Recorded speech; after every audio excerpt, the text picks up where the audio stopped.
చిటికెలు ఎవ్వరివో ఏమో అటు అటు అటు అని నడకలు ఎక్కడికో ఏమో సడేలేని అలజడేదో ఎలా మదికి వినిపించిందో స్వరం లేని ఏ రాగంతో చిలిమికెలా స్వాగతమందో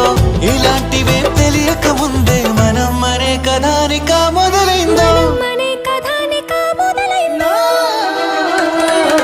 ఇటు ఇటు ఇటు అని చిటికెలు ఎవ్వరివో ఏమో అటు అటు అటు అని నడకలు